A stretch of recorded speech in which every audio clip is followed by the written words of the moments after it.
Hey guys, welcome back to the channel. Nemo Propaganda here, bringing you guys another review.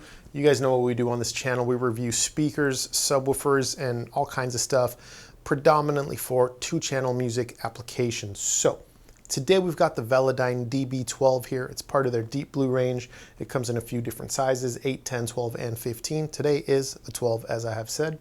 We're going to do this review the same way we generally do. We're going to throw some specs on screen so you guys can check that out. I'll tell you about the standout features, what it sounds like. We'll do some comparisons. I've got some gripes we'll talk about, and then we'll wrap it up. So, first standout feature is going to be the grille. It is a fairly unique design, being that it's just completely flush with that front baffle. It does not stick out or protrude in any way. Around back, the plate amplifier is a Class AB design, which is pretty cool. That's supposed to give you more fidelity, higher quality. We usually find that in SQ subwoofers by the likes of like REL or Rhythmic. Now, that's not to say Class D amplifiers aren't sound quality subwoofers. Many Class D amplifiers can be, have very good fidelity as well. Moving on, the plate amplifier also does have one of my most favorite and loved features to see on a plate amplifier, which is chassis mounted RCAs. It's an aesthetic preference. It's just a choice. I like it. I just like it, and I will take that to the grave. I will defend that. I have no logical reason to tell you why I prefer chassis-mounted RCAs, but I like them. They scream quality to me. I like seeing them on subwoofers. It just makes me happy. So, aside from that, we've got a fairly standard affair. It's a sealed box design. It's a front-firing driver. There's not a whole lot more to talk about. It doesn't come in any other finish options, so what you see is what you get, this vinyl-wrapped black finish. Or it's like an ash wood kind of. Anyhow, so what does it sound like? The sound we get from this guy, I'm going to break down kind of in two categories. Let's do first lower volume listening, and then I'll talk about louder listening. So at lower volumes, the sound was pretty good. The bass extended fairly low, in fact, lower than its spec sheet would suggest, and it had a good amount of authority down there. Its attack was fairly strong, and the mid-bass region offered up a little bit more information that you would usually find from most subwoofers. Not as much as a REL or a Rhythmic, for example, but more than most SPL designs, shall we say. Not enough to the point that I would want to cross it over at, say, 80 Hertz or something like that. I still cross it over at 50 Hertz. That's where I like my subwoofers most of the time. But it never seemed to mud up the mid-range, for example. It definitely didn't sound boomy by any means. And it didn't add too much like of a veil of thickness to the presentation, for example, like some SPL subwoofers can do if you run them too hot. Now, the bass that comes from the subwoofer is fairly deep, which did surprise me for its size, and I did feel like it was speedy and articulate enough. Essentially, at low volumes, I didn't have any complaints. The bass was what I would consider pretty good.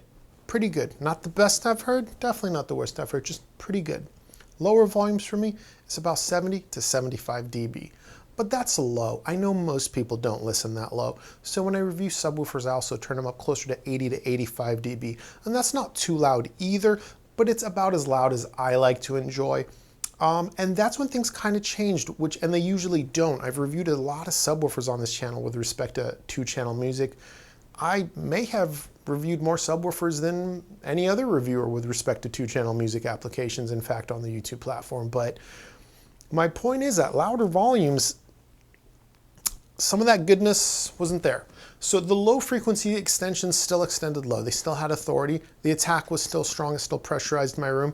That mid-bass information that was there was still okay as well. But we started to have some issues where the subwoofer really started to draw attention to itself, and the speed really started to fall by the wayside. And again, this happened around 80 to 85 dB in my room, which isn't too large. Essentially what I think is going on here is the cabinet is simply not up to snuff. The driver is actually fairly overbuilt for only being given 350 watts RMS from its plate amp. I would imagine a driver built like this could probably handle maybe close to 500 if it needed to. And the amp is fairly good as well, I believe, but the cabinet is not braced at all. And it's fairly thin. I'm guessing it's about a ½ inch. I'm not 100% sure. I couldn't really get in there and measure it. But it doesn't have any audible resonance, right? Like when I'm listening to it, I'm not hearing cabinet resonance, but I am hearing the problems that it causes. Like the bass starting to kind of muddy up a little bit. That bass note distinction is still there, but the speed really starts to fall behind. Bass notes in quicker or challenging songs start to just kind of like smash into each other, and that clear, distinct sound starts to become more homogenized. A bit of a letdown here. Also, the subwoofer calling attention to itself again is going to be related to that cabinet. So, you know, Velodyne's been absent from the subwoofer game for a few years. You know, like I was really hoping this was a banger because I was a big fan of their stuff in the past. This is not something I was expecting, honestly.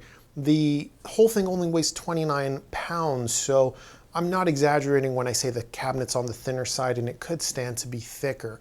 I can't really think of any reason why it shouldn't be. We do have more affordable options that have heavily braced cabinets, like the REL T9X, which sells for $700 to $800.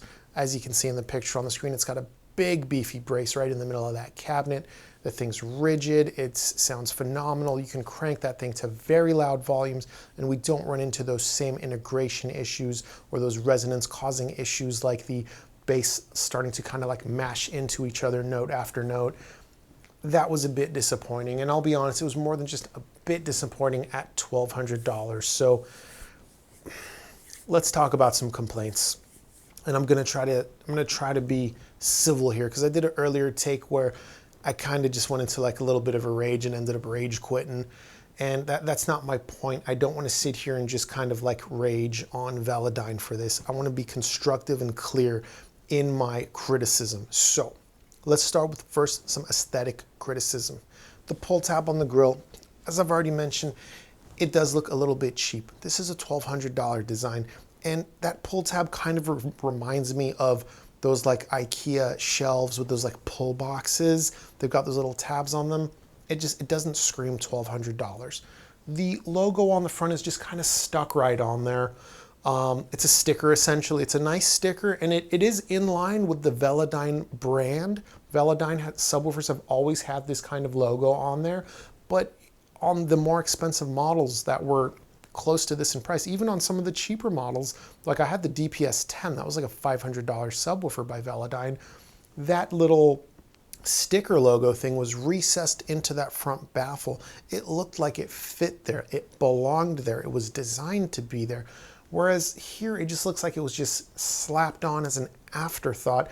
And again, it just doesn't scream that this is a luxury item or a $1,200 subwoofer. And I do consider a $1,200 subwoofer a luxury item. And just to be clear here, guys, I know it's common in this hobby for people to complain about the performance or the price of a product, usually around the area where their budget starts running out. It's called being a hater. We see it in the forums all the time and in the Facebook groups.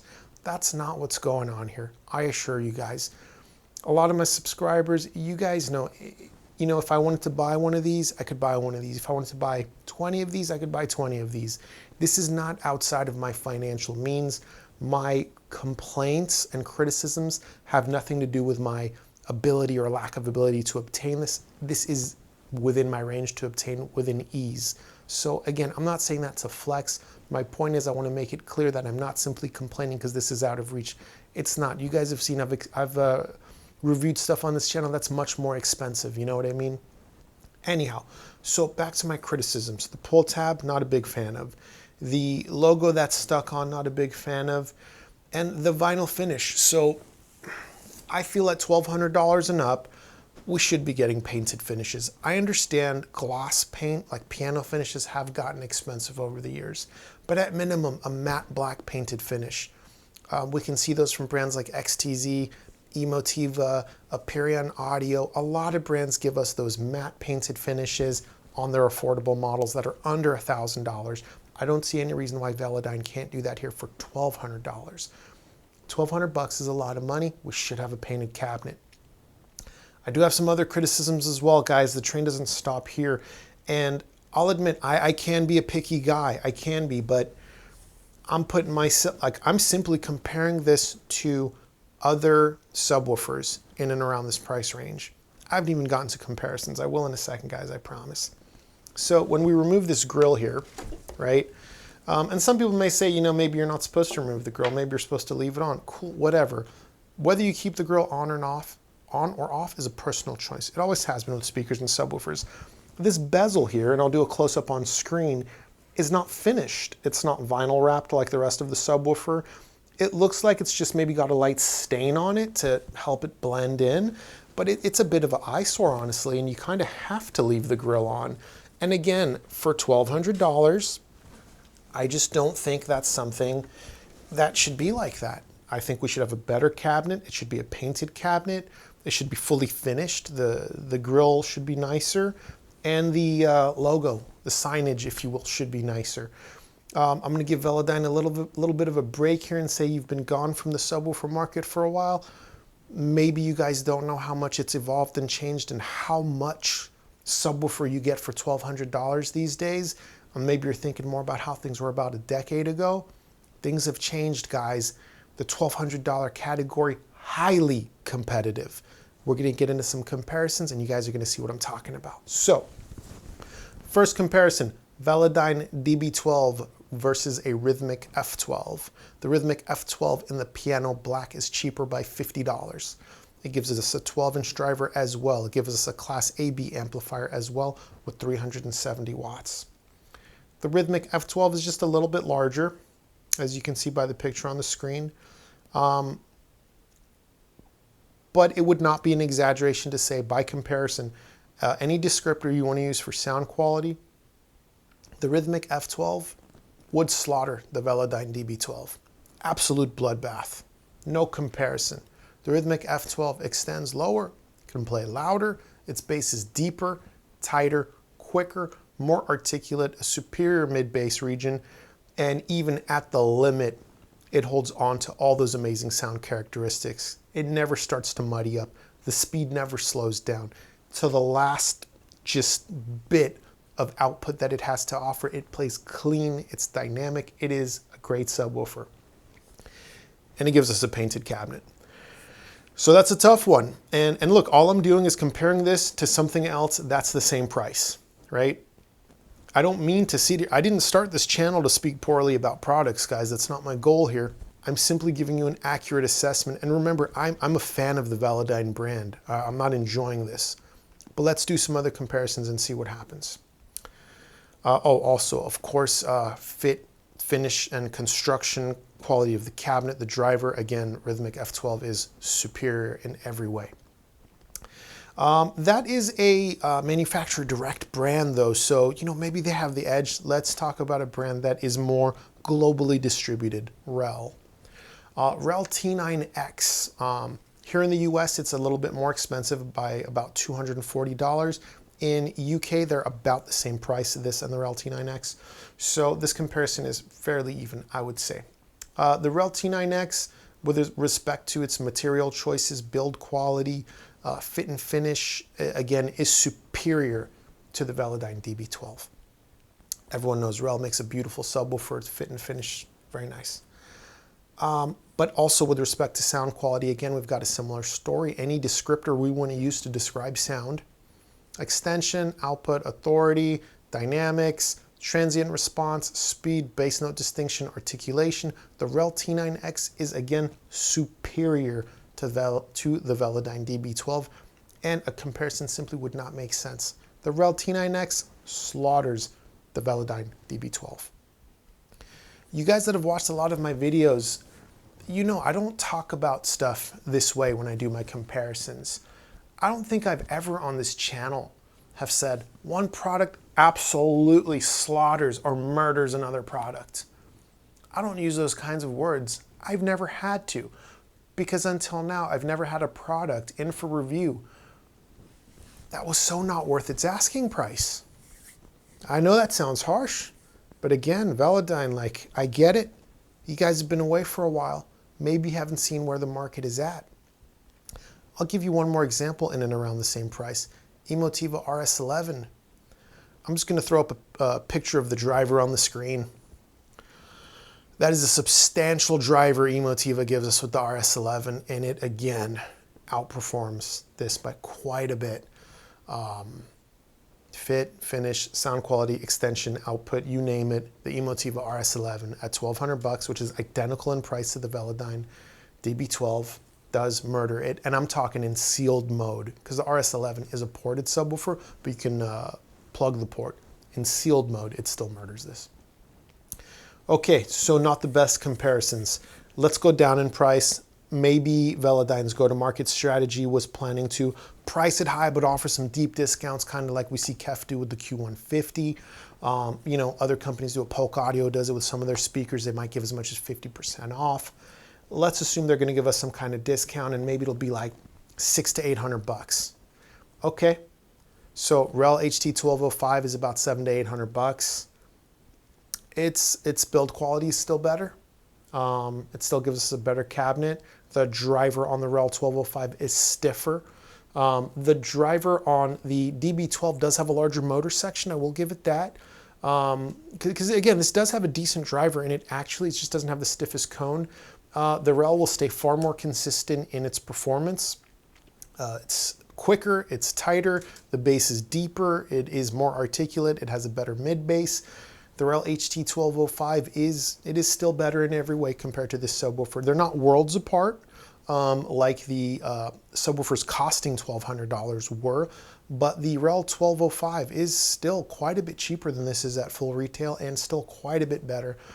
Better enough that I would recommend it over one of these. So, okay, that's again, this isn't my goal here, but I do compare. This is what I do on this channel, guys. I get products, I tell you what they sound like, and then I do comparisons. Usually, those comparisons are fair because most stuff is priced in a way that makes sense. Velodyne, I don't know why you did this. You kind of put me in a hard spot. I'm doing my best here. I really am. You know what I mean? I want to do right by these companies that send me these products to review, but I'm just doing a product comparison like I would in any other video, guys. And it just is what it is. Let's go down market a little bit more and see what happens. There's got to be something that's better than this thing. Rhythmic L12, $589 subwoofer. Still getting a better cabinet. Getting a better driver still. We got a subwoofer that still sounds better. The Rhythmic L12 extends lower. It can play louder. It's more articulate with its bass. Its speed and transients are better. The bass is deeper. The bass note distinction is better. The Rhythmic L12 at $589 is better. And in fairness, the Rhythmic L12 is one of the best subwoofers at that price point, and it does best many subwoofers costing more. So even if you had to import that to another country and pay like $300 in freight, and you ended up paying $900 for an L12, still not a bad deal because it's still better than this. I'm not enjoying this, guys. This is really awkward for me. It really is. It really is. But let's talk about the RSL Speed woofer. That thing's $400.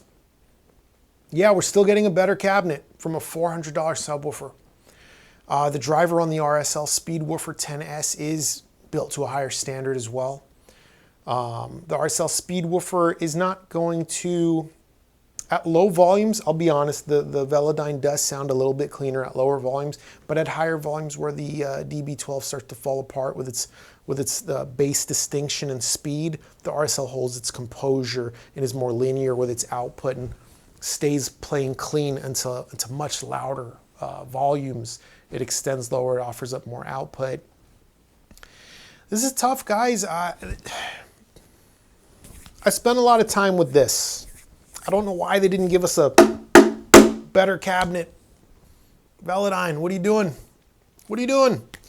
This subwoofer, you know, a whole team was behind its design. A lot of people, you know, came together to make this product, I'm sure. I have a hard time believing not a single one of you guys, you know, didn't notice the cabinet was maybe too thin and lacked bracing where it should have bracing. You figured it was good enough. Ship it. Let's go. Oh, man. So, look, the complaints are high on this one. The criticisms are, there's a lot of them. From the pull tab on the grille to the logo to the vinyl finish. You know what I mean? To the cabinet being thin and having those resonance issues.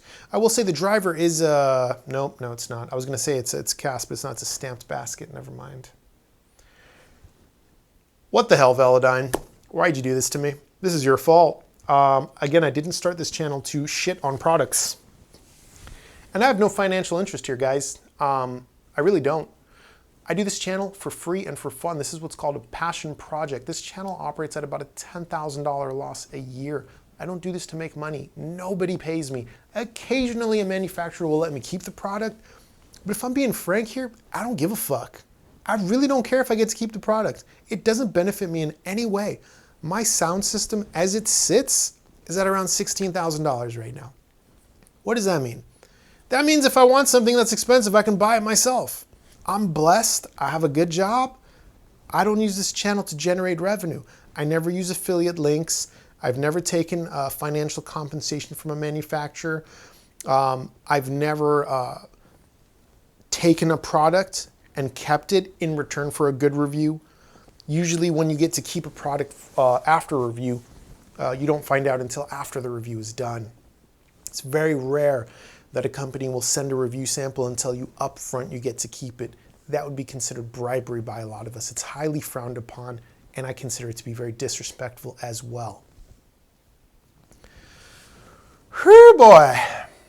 There's not much else I can tell you here, guys. I'll close with this. And I've said this a few times now, but I think it bears repeating. Velodyne, if you're listening, I see you're making an effort. You've been gone from the game for a while. This is at least a decade behind. The market has changed considerably. Considerably. You have many competitors today, and it does not stack up even at half the price. I'm going to give you the benefit of the doubt. Originally, I'll be honest, I was pissed off. I was angry. I felt like this was a slap in the face to the customer. I looked at this and I said, this is a product that was designed with the distributor in mind, with the retailer in mind, and fuck the consumer. You didn't care about them. You gave us a shit product just to increase your bottom line. But then I stopped. Actually, I did. I'll be honest. I emailed Thomas over at Thomas & Stereo, and it was him. He said, you know, Nemo, why don't you give them the benefit of the doubt? You know, maybe they're out here doing their best. They've been gone for a while, and maybe they just don't know the market's changed. So I'm giving you guys the benefit of the doubt. I will give you guys one more shot, and I will consider reviewing one of your products again in the future if you step your game up. As it sits, I definitely don't want to touch any of the other DB range of subwoofers. And if the higher models are just rehashed decade-old designs, I don't really want to touch those either. But if you've got something that really competes in today's market, you know, like, guys, just to be clear, at $600, no, sorry, at $500, SVS gives us a cell phone app in their SB1000. You know what I'm saying? Like, the market has changed. You can get tremendous output for your money. If you want SPL, there's a ton of SPL brands like a SVS SB1000. $1,100 here in the US in a gloss black finish. Insane amount of output. Maybe that's not your taste. Maybe you're gonna say, you know what, the SB1000, it's not articulate enough for my taste. I want something more refined. I want something with more bass detail. No problem, Rhythmic F12 will do it. REL T9X will do it. You want something even better? There's options. There are so many options. The Emotiva RS11 I mentioned. All right, I'm going on a bit of a rant here. So let's reel it in. We're gonna wrap it up. At the end of the day, I cannot recommend this subwoofer. For the aesthetic complaints that I had, that may be subjective, but there's no denying a vinyl cabinet, a vinyl finished cabinet is still a vinyl finished cabinet, generally found in the affordable category, and a very thin cabinet is something that's frowned upon at any price point. So that wraps it up, guys. If you have any questions, ask about them in the comments below. We can chat about it. And if you never see another Velodyne subwoofer here, oh well, no sweat off my back. If you guys really ever want me to review one of their subwoofers in the future, I can just buy it, honestly, so it really doesn't matter. But don't have a lot of interest right now either, but am willing to try if they've really got something that's more relevant to today's market standard. All right, guys, this has been a tough one for me. I hope you enjoyed it. I did my best not to bash the absolute fuck out of them for this. I'll be honest, I wanted to as a consumer, but Thomas from Thomas & Stereo talked me out of it. He said I should be polite.